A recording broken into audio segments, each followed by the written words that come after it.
Je me suis arraché mes propres dents, une par une, et j'ai adoré la sensation. Quand je me suis regardé dans le miroir le 7e jour, je n'ai pas reconnu ce qui me regardait en retour. Mes yeux étaient vides, mais je ne me suis jamais senti aussi vivant. Ils ont payé 15 000 $ pour que 12 personnes aillent sur une montagne isolée. Seuls 2 sont revenus. Et le pire, on veut y retourner. Laisse-moi te raconter ce qui se passe quand tu découvres que le monstre, c'était toi, depuis le début.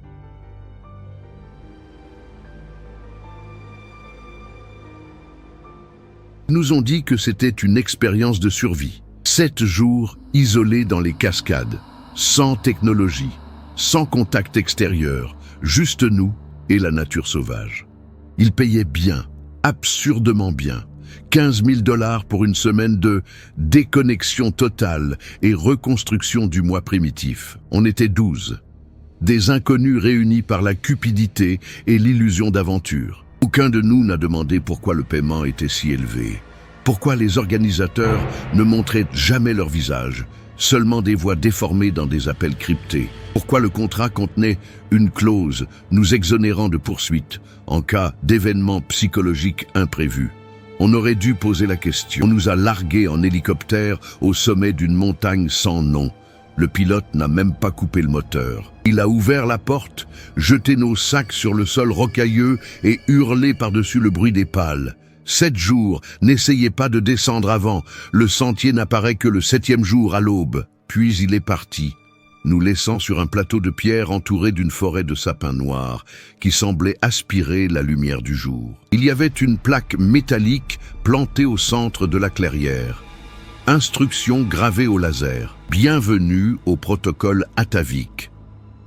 Règles inviolables. 1. Montez le campement uniquement dans le cercle marqué. 2. Maintenez le feu allumé toutes les nuits. 3. N'entrez pas dans la forêt après le coucher du soleil. 4. Si quelqu'un change, ne tentez pas de le sauver. 5. Le 7e jour, seuls les dignes partiront. C'est quoi cette blague de mauvais goût? Raven, tatoueuse de Seattle aux cheveux violets et piercing au septum, a donné un coup de pied dans la plaque. Seuls les dignes, on dirait une secte. Damien, coach sportif à l'ego plus gros que ses muscles, a ri.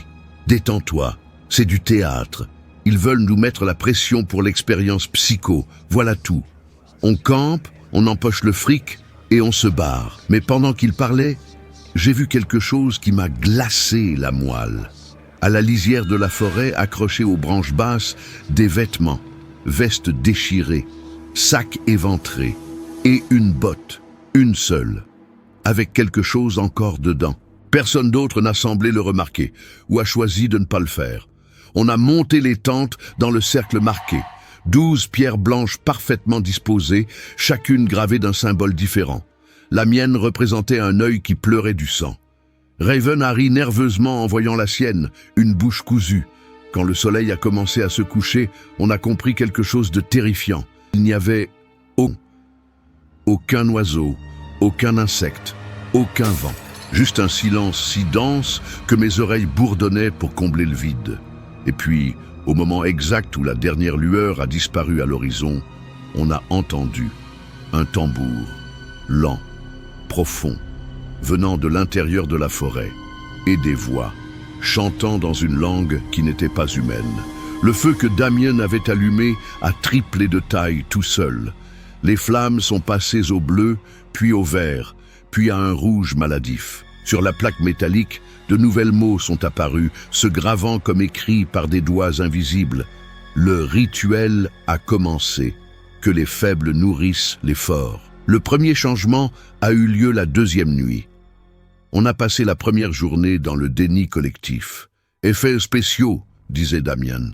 Projecteur caché, proposait Kenji, programmeur de la Silicon Valley.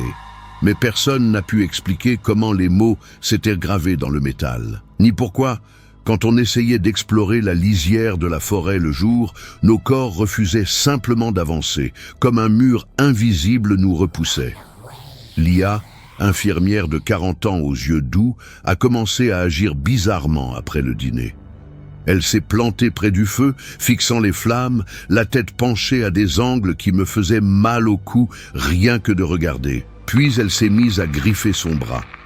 D'abord doucement, ensuite avec frénesse. Ses ongles lacéraient la peau en lignes rouges qui coulaient jusqu'au coude. « Lia, qu'est-ce que tu fous ?»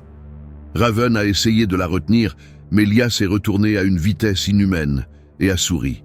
Ce n'était pas son sourire. Il était trop large. Ses dents semblaient plus pointues, et ses yeux étaient devenus noirs comme du goudron liquide. « Je peux voir maintenant », a-t-elle murmuré d'une voix qui était 3 voix superposées. « Je peux voir ce que vous êtes vraiment à l'intérieur. Et c'est magnifique. C'est rouge et chaud, et si affamé. » Elle a couru dans la forêt avant qu'on puisse l'arrêter. Elle a traversé la barrière qui nous retenait comme si elle n'existait pas. On a entendu ses cris pendant exactement 43 secondes, puis plus rien, juste le silence étouffant. Le lendemain matin, on a trouvé ses vêtements pliés avec soin sur une des pierres du cercle, et au centre, son cœur, encore battant. Battant tout seul, sans corps, sans sang, juste pulsant au rythme du tambour lointain qui n'arrêtait jamais. Personne n'y a touché. La règle numéro 4 avait raison. Si quelqu'un change, ne tentez pas de le sauver. 3e nuit, 2 disparus.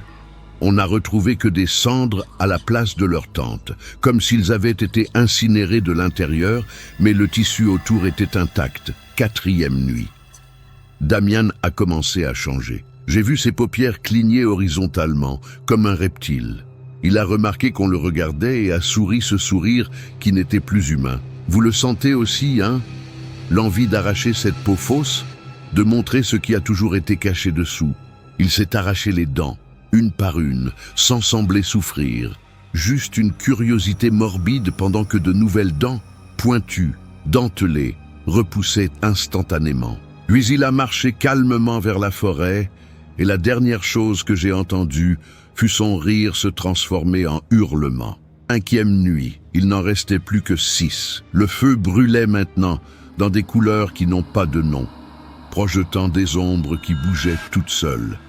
Et j'ai compris quelque chose de terrible. J'avais faim, mais pas de nourriture. J'avais faim des autres. Quand j'ai regardé Raven, je n'ai plus vu une personne. J'ai vu de la chair, des os à briser, du sang à boire. Et à son regard horrifié, j'ai compris qu'elle voyait la même chose en moi. Le rituel ne nous changeait pas. Il révélait ce qu'on avait toujours été. 6e nuit, 3 restants. Moi, Raven et Kenji. Mais ce n'était plus nous. Quelque chose d'ancestral s'était réveillé. Quelque chose qui dormait dans les couches les plus profondes de la psyché humaine, avant la civilisation, avant la morale, avant qu'on apprenne à cacher nos instincts prédateurs sous des sourires polis et des lois sociales. Le feu a révélé la vérité finale cette nuit-là. Dans les flammes dansantes, j'ai vu des images. Cette montagne, il y a des milliers d'années, des tribus anciennes faisant des sacrifices, nourrissant quelque chose qui vivait dans les profondeurs de la terre. J'ai vu comment cette chose, ce Dieu affamé et oublié, avait été emprisonné ici quand le monde a changé, quand l'humanité a évolué au-delà de son culte sanguinaire. Mais il avait encore faim, et tous les 7 ans, quelqu'un organisait cette expérience, apportait des offrandes déguisées en participants, et le rituel triait, séparait, révélait qui portait encore cette étincelle primitive de monstruosité pure. Les dignes, ceux qui survivaient, n'étaient pas les bons. C'était des pires. Je comprends maintenant. Harry Kenji, la voix caverneuse. Ses doigts s'étaient allongés, les articulations se brisant et se reformant à des angles impossibles. On l'a eu. On a toujours été ça. La civilisation n'est qu'un masque, mais ici on peut l'enlever. Il a attaqué Raven, pas avec des armes, avec des dents et des ongles devenus cauchemardesques. J'aurais dû l'aider, j'aurais dû être horrifié, mais j'ai ressenti seulement de la curiosité. Et une faim grandissante en regardant le sang gicler. Quand ce fut fini, Kenji s'est tourné vers moi. Il s'attendait à ce qu'on se batte. Mais quelque chose de plus profond est passé entre nous. Une reconnaissance. Un accord silencieux dans une langue antérieure aux mots. 7e jour. Aube. Le sentier est apparu. Un chemin de pierre blanche serpentant vers le bas. Le feu s'est enfin éteint. Et à la place de la plaque, il y avait maintenant un miroir d'obsidienne. J'ai regardé mon reflet et je n'ai pas reconnu ce qui me regardait. Mes yeux étaient différents, vides de tout ce qu'on pourrait appeler humanité, mais remplis de quelque chose de plus ancien, de plus vrai. L'hélicoptère est revenu, le même pilote. Il n'a pas été surpris qu'il n'y ait que 2 survivants. Il a juste hoché la tête et nous a tendu des enveloppes avec notre paiement. « À la prochaine récolte », a-t-il dit. Et j'ai vu que ses yeux aussi étaient vides. Je suis rentré. Mon boulot. Ma routine. Les gens autour de moi ne remarquent rien. Je souris correctement. Je dis les bonnes paroles. Je porte le masque que tout le monde porte. Maintenant, je pense qu'à ce qu'il y a dessous. En moi, en eux, en nous tous. Et toutes les nuits, j'entends le tambour. Il appelle. Il promet que dans 7 ans, je pourrai enlever le masque à nouveau. Le pire n'est pas de savoir que des monstres existent. C'est de découvrir que tu en as toujours été, que tu as hâte de la prochaine chasse. Aujourd'hui, une invitation est arrivée dans tes mails. Expérience de survie, rémunération généreuse. Tu vas accepter ou tu sais déjà ce que tu trouveras au fond de toi? Commente depuis quelle ville et quel pays tu nous regardes. J'ai besoin de savoir où les monstres se cachent, y compris toi. Dors bien, si tu peux. Je respire quelque chose qui n'aurait jamais dû exister. Le brouillard rouge est en moi maintenant. Et je sens 20 enfants mourir dans ma tête, toutes les nuits, depuis que j'ai enfreint la règle la plus importante. N'entrez jamais dans une tente que vous n'avez pas montée vous-même.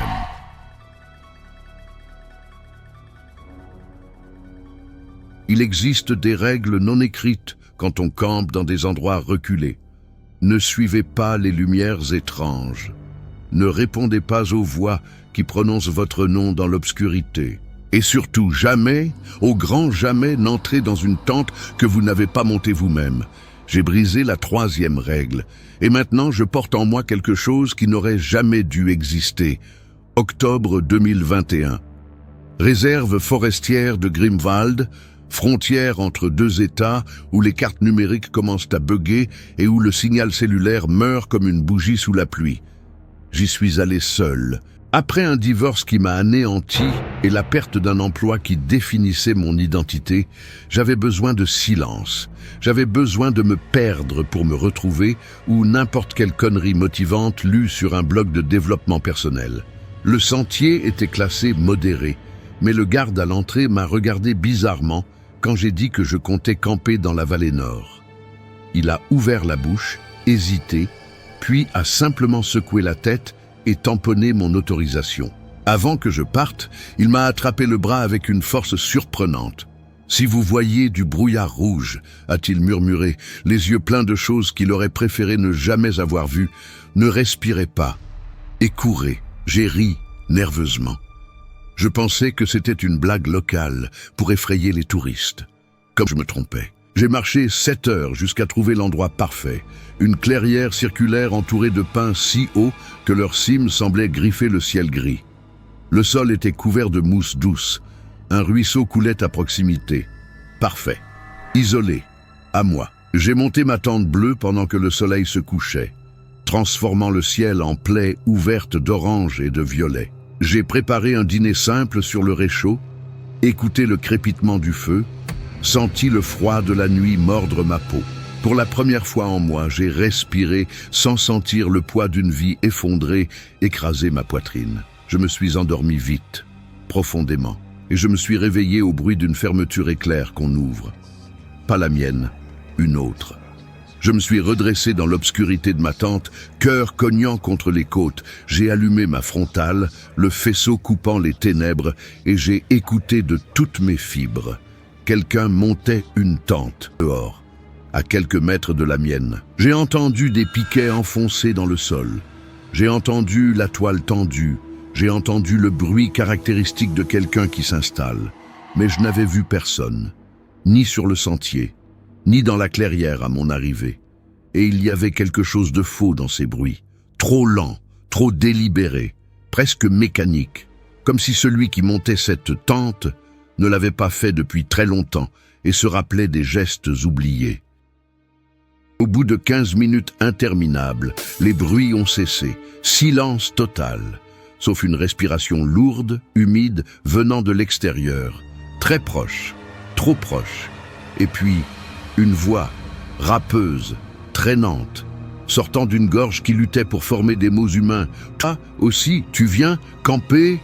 Mon sang s'est glacé. Chaque instinct hurlait de me taire, de faire semblant de dormir, de ne pas avoir entendu. Mais ma bouche m'a trahi. Qui est là? Silence, puis ce rire. Pas joyeux, pas humain. Le bruit de quelque chose qui essayait d'imiter la joie, mais ne connaissait que la douleur. Un glou-glou humide, guttural, qui finissait en sifflement d'air s'échappant de poumons perforés. Un ami. Aussi, j'aime camper, partager. Le feu de camp? Il n'y avait pas de feu de camp. Je l'avais éteint avant de dormir. Ma main tremblait en attrapant le couteau de camping attaché à ma ceinture de sac. J'ai inspiré profondément, débloqué la fermeture éclair avec une lenteur agonisante et poussé l'entrée juste assez pour jeter un œil. Ce que j'ai vu m'a arraché un morceau de santé mentale. Il y avait une tente, rouge, vieille. Le tissu était déchiré à plusieurs endroits, rapiécé avec ce qui ressemblait à de la peau humaine cousue avec du fil de fer barbelé. Et cette tente n'était pas vide. Il y avait quelque chose dedans. Une silhouette haute, courbée de façon impossible, comme si sa colonne avait des articulations en trop. Et elle me regardait, bien qu'il n'y ait pas de visage visible, juste une ombre trop dense, trop noire, qui absorbait la lumière de la lune au lieu de la réfléchir. Et puis j'ai senti l'odeur. Mon Dieu, l'odeur. Viande brûlée mélangée à de l'huile moteur, rouille et quelque chose de sucré comme des fruits pourris. Ça s'est collé à ma gorge, me faisant hoqueter. N'aie pas peur, a continué la voix, et la silhouette à l'intérieur a commencé à bouger. Les mains, si c'en était, ont appuyé sur le tissu de l'intérieur, doigts trop longs, trop fins, testant, poussant. Viens, parlez. Ça fait si longtemps que quelqu'un campe ici. J'aurais dû courir, mais je ne pouvais pas bouger. J'étais paralysé, regardant cette chose lutter contre le tissu ensanglanté de sa propre tente, comme si elle essayait de renaître. C'est là que le brouillard a commencé, rouge, rampant comme du sang évaporé, engloutissant la clairière dans un nuage cramoisi qui brûlait mes yeux. Et le garde avait dit « Ne respirez pas ». J'ai retenu mon souffle, fermé violemment la tente et rampé au fond, plaquant mon sac contre l'entrée. Ma poitrine brûlait. Mes poumons suppliaient l'oxygène, mais je pouvais entendre la chose dehors s'approcher. Les pas étaient faux. Pas 2 pieds, traînés, cliquetant sur les pierres comme des sabots ou des griffes, tournant autour de ma tente en un rituel de prédateur. Pourquoi te caches-tu? La voix était plus proche, frôlant le tissu de ma tente. Je veux juste de la compagnie. Ça fait 73 depuis le dernier, 73 ans. Ma vision s'assombrissait. J'avais besoin de respirer. Le brouillard rouge s'infiltrait par les fermetures imparfaites, serpentant comme des doigts gazeux cherchant ma bouche, mon nez. Je n'ai plus tenu. J'ai inspiré, et le brouillard est entré. Le goût était de cuivre et de cendre. Il est descendu dans ma gorge comme une chose vivante, affamée, s'enracinant dans mes poumons avec des vrilles glacées qui se sont répandues dans ma poitrine comme du lierre empoisonné. Et puis, des souvenirs qui n'étaient pas les miens ont explosé dans mon esprit. J'ai vu des enfants, des dizaines, un camp scolaire de 1948. J'ai vu leurs tentes monter dans cette même clairière, leurs visages innocents éclairés par des feux de camp, le moniteur qui les accompagnait, un homme aux yeux creux et au sourire tordu qui n'aurait jamais dû être près d'enfants. J'ai vu ce qu'il leur a fait pendant la nuit, des choses que je ne peux pas décrire sans vomir. J'ai vu comment il a essayé de cacher les corps, comment la terre les a rejetés, les recrachant. La forêt est devenue malade, corrompue, transformant cet endroit en quelque chose d'au-delà de la réalité. Et j'ai vu comment il a monté une dernière tente, rouge, cousu avec la peau des victimes. Comment il y est entré en espérant que la mort le prenne, mais a découvert que la mort ne voulait pas de lui, que quelque chose de pire l'avait réclamé. Le brouillard était le dernier souffle collectif des enfants. Et quiconque le respirait porterait leurs souvenirs, leurs traumatismes, leurs crises éternelles. Quand je suis revenu à moi, j'étais dehors, debout. Je ne me souviens pas être sorti. La tente rouge était toujours là, mais maintenant je pouvais voir à travers les déchirures. Dedans, des tant d'os, petits, fragiles, empilés comme du bois de chauffage. Et au centre, assis en position fétale, ce qu'il restait du moniteur. Sa chair avait fusionné avec le tissu de la tente au fil des décennies, le transformant en partie de la structure. Ses yeux vides m'ont fixé, et sa bouche, sans lèvres, s'est ouverte. Maintenant, tu portes aussi. Tu les portes, avec moi. J'ai couru, peu importe l'équipement, le sentier, la direction. J'ai couru à travers la forêt pendant des heures, jusqu'à ce que mes pieds saignent et que mes poumons brûlent plus que le brouillard rouge. J'ai trouvé une route. Une voiture s'est arrêtée. On m'a secouru, mais il avait raison. Je les porte maintenant. Toutes les nuits, j'entends des murmures d'enfants dans ma tête. Je sens leurs petites mains froides me toucher la peau de l'intérieur. Je vois à travers mes yeux et les leurs en même temps une double vision qui me montre ce monde et l'enfer qui existe juste en dessous. Et chaque nuit, la compulsion grandit. L'envie de revenir, de monter ma tente à côté de la sienne, de devenir partie de cette veille éternelle. Hier, j'ai trouvé une annonce dans mes mails. Sortie scolaire, réserve de Grimwald, guide expérimenté recherché. Mes mains tapaient déjà la réponse avant que je m'en rende compte. Parce que le brouillard ne m'a pas seulement infecté. Il m'a transformé en recruteur. Et dans 3 semaines, 20 enfants viendront camper avec moi. La tente rouge a de nouveau faim. Et cette fois, ce sera moi qui les inviterai à entrer. Oh, tu le sens? Cette envie inexplicable de camper dans des endroits oubliés.